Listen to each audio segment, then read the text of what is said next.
कुछ चीज़ें बाज़ार में मिलती तो बहुत महंगी हैं, लेकिन जब खाने जाओ तो स्वाद एकदम ज़ीरो, कोई स्वाद नहीं होता। मैंने बनाई है खांडवी और बहुत ही टेस्टी। इसको बनाने का मेथड भी बहुत ही आसान। तो हम क्या करेंगे, एक कढ़ाई लेंगे, कढ़ाई को धीमी आंच पे चढ़ा देंगे।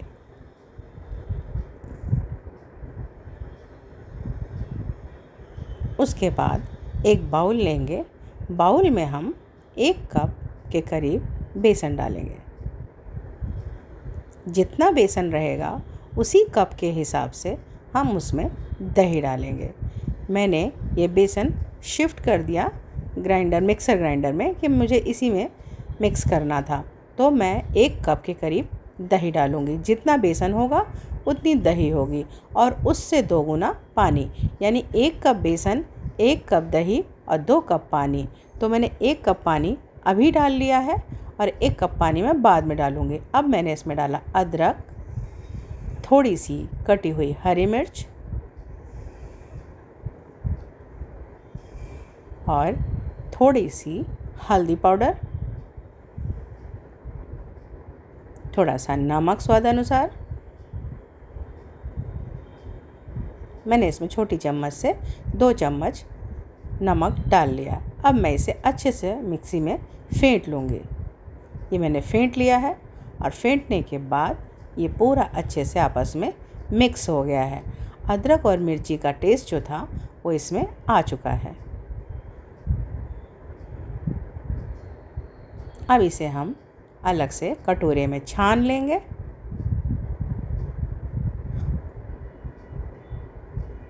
खूब बढ़िया से छान लेंगे।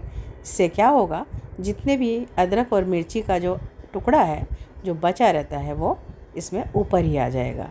और जो बचा हुआ पानी था 1 कप, वो मैंने इसी जार में डाल करके फेंट करके घोल में डाल दिया। ये हो गया हमारा दूसरा कप। यानी कि हमारी सामग्री बिल्कुल एक बराबर होनी चाहिए। 1 कप बेसन में 1 कप दही और 2 कप पानी। 1 कप पानी मैंने इस्तेमाल किया था पीसने फेंटने के टाइम और 1 कप पानी मैंने इस्तेमाल किया बाद में। अब वो जो धीमी आंच की कढ़ाई थी, कढ़ैया में मैंने डाल दिया ये पूरा घोल और इस घोल को बार बार चलाते हुए हमें पकाना है धीमी आंच पे। धीमी से मीडियम, मीडियम से स्लो, स्लो से मीडियम, मीडियम से स्लो। बस तेज़ आंच पे नहीं करना है, वरना बेसन का जो घोल है वो ठीक से पकेगा नहीं। तो इसे हम लगातार चलाते रहेंगे। तकरीबन मैंने इसे चलाया था 10 से 12 मिनट। सारी मेहनत आपकी बस यहीं पर है, लेकिन ये बहुत ही आसान और बहुत ही सरल और जल्दी बन जाने वाली रेसिपी है। फिर बाद में मुझे ऐसा लगा कि कहीं ऐसा कोई एरिया बचा न रह जाए जहाँ लम्स रह जाए, तो मैंने ये फेंटने वाले की सहायता से, मैंने विस्कर की सहायता से मैंने इसे फेंटना शुरू कर दिया और ये मुझे ज़्यादा इजी लगा। इससे क्या हो रहा था कि लम्स बिल्कुल कहीं रह ही नहीं पा रहे थे और इसे बराबर से किनारे से निकालते हुए बेसन को हम अच्छे से फेंट सकते हैं। और देखिए, फेंटते फेंटते फेंटते फेंटते घोल एकदम गाढ़ा होता चला जा रहा है। तकरीबन 7 से 8 मिनट हो चुके हैं और बेसन का घोल इतना गाढ़ा हो गया है। इसे अभी हम और चलाएंगे तकरीबन 4 से 5 मिनट के करीब। सारी मेहनत इसी में है। अगर इसे आपने अच्छे से कर लिया तो समझ लो आपका घोल तैयार है। मैंने गैस बंद कर दी है, घोल एकदम तैयार हो चुका है। अब इसे हम थाली में फैला देंगे और फटाफट फैलाना होता है, जिससे कि बाकी का कढ़ाई में जो बचा हुआ घोल है वो एकदम गाढ़ा ना हो जाए। इसलिए जल्दी जल्दी जल्दी जल्दी हमने इसे थालियों पर फैला लिया एक सार करते हुए। जो एक्स्ट्रा रहता है उसे निकाल लेना चाहिए। बहुत ही फाइन पेस्ट तैयार हुआ है और बहुत ही तरीके से इसको घोल को हमने तैयार कर लिया जैसा हमें चाहिए। एक थाली हो गई तो दूसरी थाली, और इस तरीके से करते करते मैंने सभी थालियों पर बिछा लिया एक सार करते हुए। खाना बनाना वास्तव में एक आर्ट है। अगर इसमें थोड़ा भी ऊपर नीचे हो गया तो काम तमाम। अगर आपने बराबरी से नहीं चलाया तो लम्स आ जाएंगे। आपने जल्दी जल्दी घोल नहीं फैलाया तो आप फिर इसे अच्छे से पूरा नहीं बना पाएंगे। जितना आप फैला पाएंगे उतना फैलेगा, बाकी एक बेसन का घोल का टुकड़ा बन के रह जाएगा। मेरी 1 2 3 4 थाली तैयार हुई है।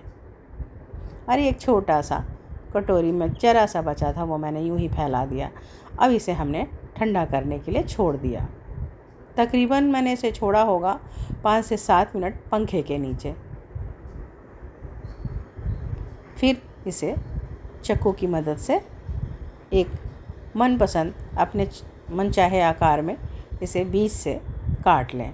और काटने के बाद थोड़ा थोड़ा जो स्टार्टिंग का होता है वो थोड़ा सा बैलेंस में नहीं होता है घोल, तो उसको शुरू में थोड़ा सा हमको लपेटने में, शुरुआत का जो होता है उसे थोड़ा सा हमें मैनेज करना पड़ता है। एक बार मैनेज हो जाए ना तो ये अपने आप बहुत सुंदर सा फाइन रोल बन के निकल के आ जाता है। इसी तरीके से बारी बारी करके मैंने सारे रोल निकाल लिए। तो एक थाली में इतना ही बना, ये 4 बड़े और एक खूब छुटकू सा, और ये मैंने सारे बना के रख लिए। तो 1 कप बेसन में इससे ज़्यादा क्या ही बनेगा। अगर आपको ज़्यादा बनाना है तो आप 2 कप बेसन ले लीजिए, 4 और 2 कप दही ले लीजिए।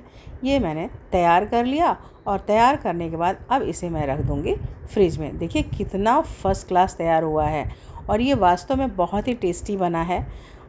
मैंने इसे रख दिया फ्रिज में, और फ्रिज में से निकाल करके अब मैं इसमें लगाऊंगी तड़का खाने के टाइम। तो मूंगफली का मैंने तेल ले लिया है, तकरीबन 1 से 1.5 चम्मच। इसमें थोड़ा सा हींग डालेंगे। जहाँ मामला बेसन या चने का हो वहाँ हींग ज़रूर पड़नी चाहिए। थोड़ी सी मैंने इसमें डाल दी है बनारसी राई, ब्राउन वाली जो होती है, थोड़ी लाल रंग की हल्की होती है। फिर मैंने डाल दिया है सफ़ेद तिल। फिर मैंने डाल दी बीच से चीरी हुई हरी मिर्चें और लाल मिर्चें। फिर मैंने डाल दिया कड़ी पत्ते की पत्तियाँ, और इसे अच्छे से चला दिया। गैस मैंने ऑलरेडी बंद कर दी है, वरना छौंक जल जाएगी। एक बार तेल गर्म होने के बाद या तो धीमा कर दें या तो बंद कर दें। अब ये छौंक बहुत अच्छे से तैयार हो चुका है। इसे थोड़ा थोड़ा करके अच्छे से पहले मैं जो कढ़ाई की गर्मी बची हुई है उससे पका लूँगी तड़के को। उससे क्या होगा, हरी मिर्चियाँ भी थोड़ी बहुत क्रिस्प हो जाएंगी। मैंने इसमें घिसा हुआ नारियल का, ग्रेट किया हुआ नारियल डाल दिया है कच्चा। इससे इसका फ्लेवर जस्ट डबल हो जाता है। और फिर मैंने ये जो तड़का था उसे थोड़ा थोड़ा करके इसी खांडवी पर फैला दिया। खांडवी की मैंने एक बहुत फ़नी सी वीडियो शॉर्ट्स में अपने ही चैनल पे शॉर्ट्स में अपलोड की है, वो आप लोगों ने देखा होगा। वो थोड़ा क्या है, व्यस्तता के कारण मैं लाइन से वीडियो डाल नहीं पाती हूँ, लेकिन हम डालती ज़रूर हूँ। अब ये तैयार हो चुका है खाने के लिए, और ये इतना स्वादिष्ट बना है। आप एक बार इसे खा लेंगे बना के तो आप बाज़ार का खाना भूल जाएंगे। जो बाज़ार की खांडवी है वो महंगी बहुत मिलती है, मगर स्वाद कुछ नहीं होता। लेकिन इस खांडवी को खाने के बाद मुझे ऐसा लग रहा है कि मुझे रोज़ बनाना चाहिए, इतनी स्वादिष्ट थी। और इसे मैंने खाया था चिली सॉस के साथ, और साथ में इमली की चटनी। मतलब आप ये समझिए कि ये इतना बढ़िया नाश्ता और ये इतना बढ़िया खाना बन चुका था कि ऐसा लग रहा था कि अब इसे दोबारा बनाएंगे। वो जो बार बार फेंटना पड़ता है ना 10 मिनट तक, वो थोड़ा मेहनत वाला काम हो जाता है, उसके लिए थोड़ा सा हिम्मत जुटानी पड़ती है। अदरवाइज़ और इसमें कोई बहुत बड़ा रॉकेट साइंस नहीं है। तो ये हमारी बन गई बहुत ही लाजवाब टेस्टी वाली थाली खांडवी की। अब मैं अपनी प्लेट लगा रही हूँ, और आप भी आइए, आप भी खाइए। जब आपका मन हो तब आप आइए, हम आपको बना के खिलाएंगे। खांडवी तो फटाफट बन जाती है। ये है चिली सॉस, और ये है इमली की खट्टी मीठी चटनी।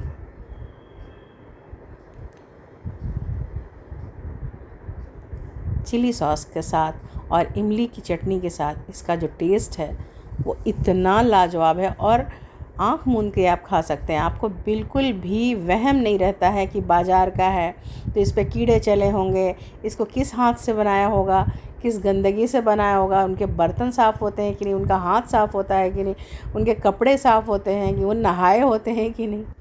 ये सारा भ्रम जो होता है, ये सारा वहम अपने घर के हाथ के बनाई हुई चीज़ों में नहीं रहता। आप आँख मूंद करके ऐसी चीज़ें खा सकते हैं, बना सकते हैं और सबको खिला सकते हैं। तो आइए, आपको हम खिलाएंगे। Thank you, tata, bye.